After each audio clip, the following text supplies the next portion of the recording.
The 20th century dawned bright with promise.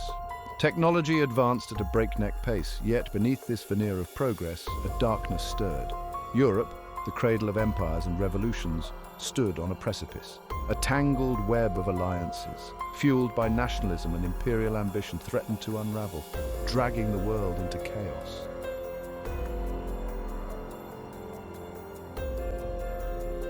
Europe in the early 1900s was a powder keg waiting for a spark. The Austro-Hungarian Empire struggled to contain the rising tide of nationalism. Germany, newly unified, chafed against the established order. To safeguard their interests, the great powers forged a complex web of alliances. These alliances, intended to preserve peace, instead created a dangerous dynamic.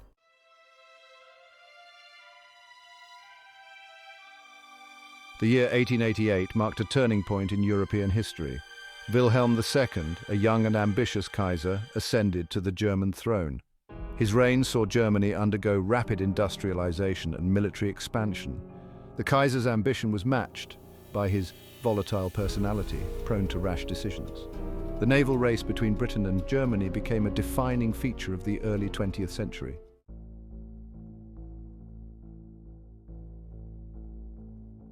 As Germany flexed its muscles in the north, the Ottoman Empire teetered on the brink of collapse in the south. Nationalist movements surged within the Ottoman Empire. Serbia emerged as a key player in this volatile region. Austria-Hungary viewed Serbia's ambitions with alarm. The decline of the Ottoman Empire created a dangerous power vacuum in the Balkans.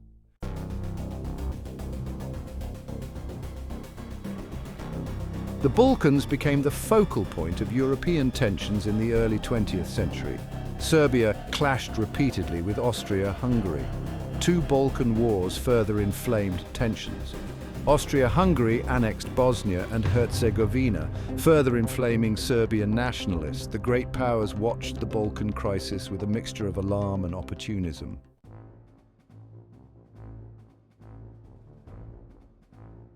In the cauldron of European power politics, alliances were both a shield and a sword. The alliance system emerged from a complex web of historical grievances and strategic calculations. The seeds of the alliance system were sown in the aftermath of the Franco-Prussian War. Otto von Bismarck recognized the need to secure Germany's newly won position. Bismarck's successors dismantled his carefully constructed system, paving the way for catastrophe.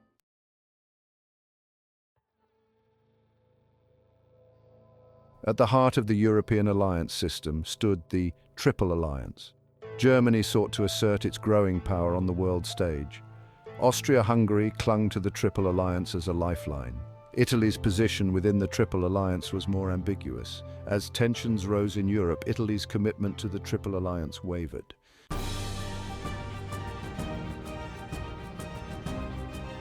As the Triple Alliance solidified, the Triple Entente emerged. France sought to break out of its diplomatic isolation. Russia viewed Germany's growing power with suspicion. Great Britain gradually abandoned its detachment from continental affairs.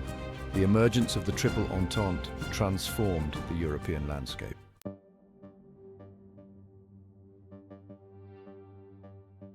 Across Europe, the sound of industry mobilized for war echoed across the land.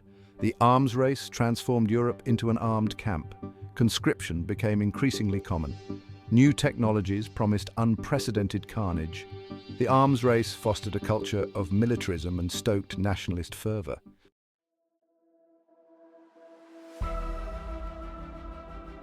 The naval rivalry between Great Britain and Germany was symbolic and destabilizing. The launch of HMS Dreadnought marked a turning point in naval history. Germany embarked on an ambitious naval expansion program. The naval race deepened suspicion and fueled a climate of fear and mistrust. The British viewed Germany's challenge as a direct threat to their national security.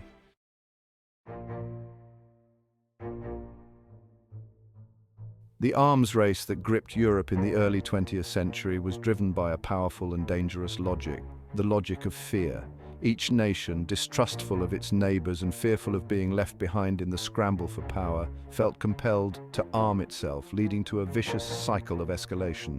The alliance system, intended to deter aggression, paradoxically heightened the sense of insecurity. The complex web of alliances meant that a conflict between any two nations, however small, had the potential to draw in other powers, escalating a local dispute into a wider conflagration. Military planning, once a matter of contingency, became increasingly central to the thinking of European leaders.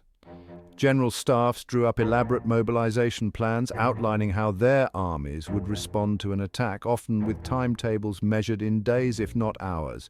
These plans, designed to ensure rapid mobilization and deployment, left little room for diplomacy or a measured response to a crisis. The logic of fear created a climate of paranoia and suspicion, making war seem not just possible but inevitable. The arms race, by its very nature, fueled the anxieties that it was meant to alleviate. The more nations armed themselves, the more vulnerable they felt, leading to a self-fulfilling prophecy of escalating tensions and a heightened risk of conflict. Europe, armed to the teeth and trapped in a web of its own making, stumbled towards the abyss, its leaders seemingly powerless to break free from the grip of fear and the inexorable logic of the arms race.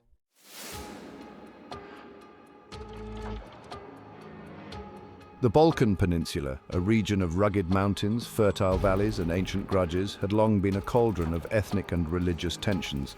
Known as the powder keg of Europe, the Balkans in the early 20th century lived up to their ominous nickname. The Ottoman Empire's decline created a power vacuum. Nascent Balkan states sought independence and expansion. Serbia, driven by nationalism, aimed to unite South Slavs. This ambition clashed with Austria-Hungary's interests. Russia, supporting Serbia, further antagonized Austria-Hungary.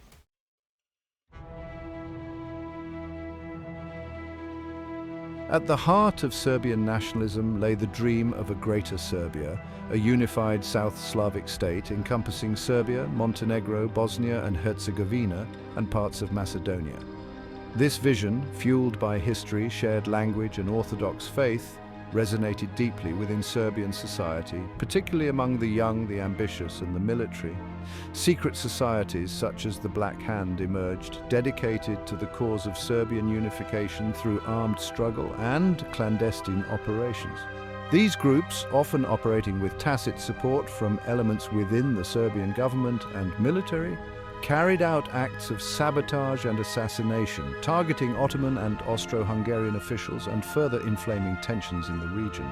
The assassination of Archduke Franz Ferdinand, heir to the Austro-Hungarian throne, and his wife Sophie in Sarajevo on June 28, 1914, was the culmination of this wave of Serbian nationalism and the spark that ignited the First World War.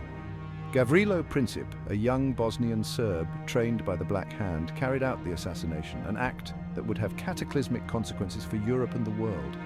Austria-Hungary, outraged by the assassination and determined to crush Serbian nationalism once and for all, saw an opportunity to settle scores and reassert its authority in the Balkans. Backed by its powerful German ally, Austria-Hungary issued an ultimatum to Serbia, demanding sweeping concessions that amounted to a virtual surrender of Serbian sovereignty.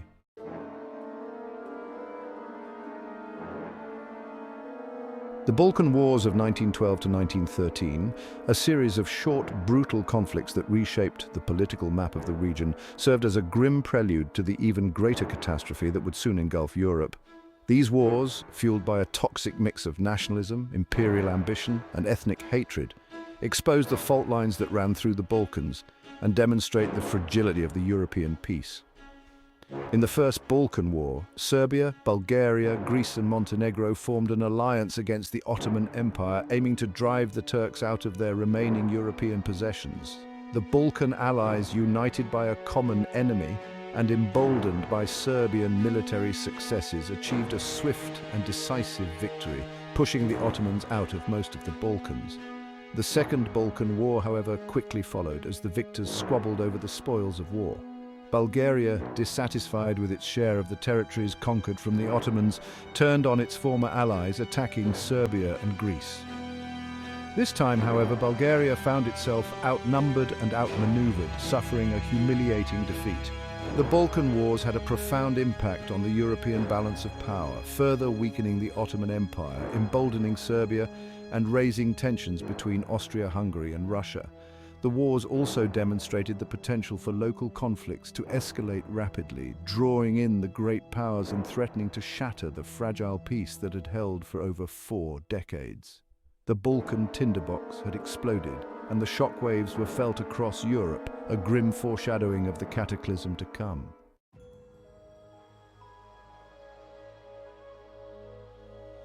The Bosnian city of Sarajevo, nestled in a verdant valley along the Miljacka River, seemed an unlikely setting for an event that would shake the world.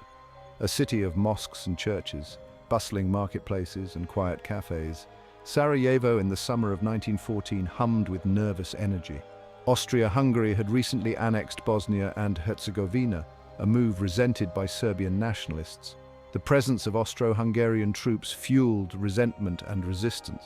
The upcoming visit of Archduke Franz Ferdinand and his wife, Sophie, was intended as a show of strength. However, the visit was seen by many Serbian nationalists as a provocation. The date, June 28th, marked the anniversary of the Battle of Kosovo, a pivotal moment in Serbian history.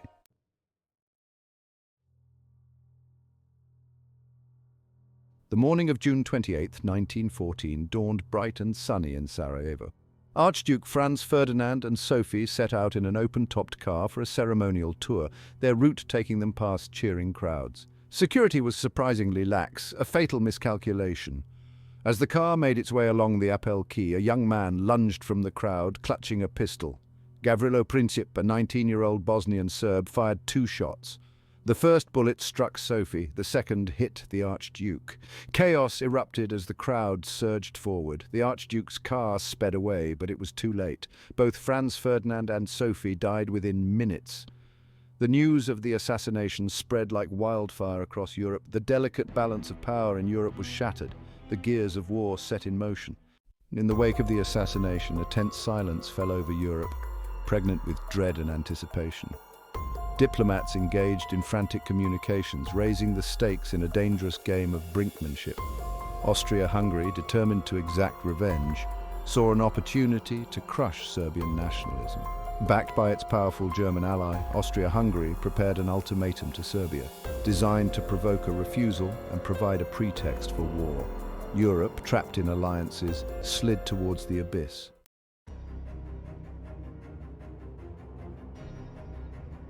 July 1914 slipped through Europe's fingers like sand. The Serbian response to the Austrian ultimatum failed to satisfy Vienna's thirst for retribution. Frantic efforts to avert catastrophe unfolded against a backdrop of mounting dread. Diplomats and statesmen shuttled back and forth, their faces etched with fatigue. Telegrams crisscrossed the continent, carrying pleas for restraint and veiled threats. The concert of Europe teetered on the brink of collapse. Kaiser Wilhelm II began to have second thoughts as the crisis escalated. His blank check to Austria-Hungary, now a heavy burden. In Britain, Foreign Secretary Sir Edward Grey struggled to find a diplomatic solution. Grey would later lament, "The lamps are going out all over Europe. We shall not see them lit again in our lifetime." Despite last-minute mediation attempts, war machinery, driven by mistrust and alliances, moved forward. Austria-Hungary declared war on Serbia on July 28, 1914. Russia mobilized its army, alarming Berlin. Germany demanded Russia demobilize, then declared war on August 1st. Germany's plan involved invading neutral Belgium. On August 3rd, Germany declared war on France. Britain declared war on Germany the next day. The guns of August began their deadly work reshaping the world.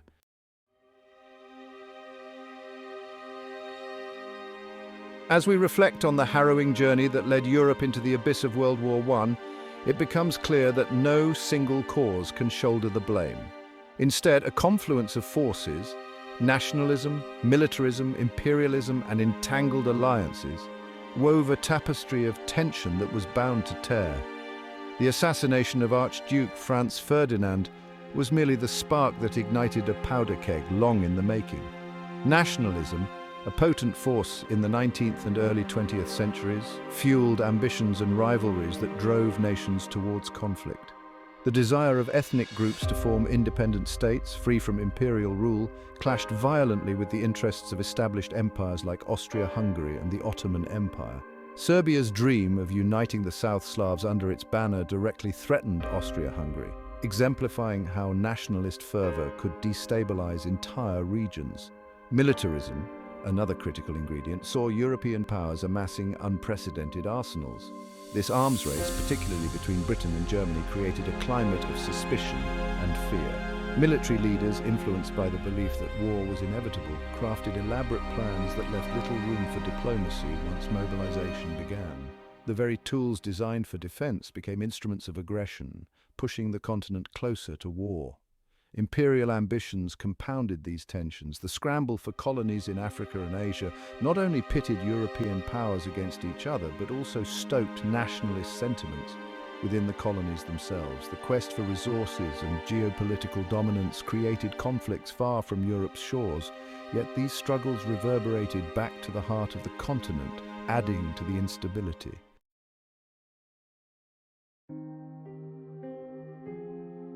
World War I, often termed the Great War, left an indelible mark on the 20th century. The sheer scale of the conflict shattered the illusion of progress and ushered in a new era of uncertainty. The Treaty of Versailles, intended to secure peace, instead sowed the seeds of future conflicts. The economic and political turmoil paved the way for the rise of totalitarian regimes. The lessons of the Great War remain relevant today, urging us to pursue diplomacy and cooperation.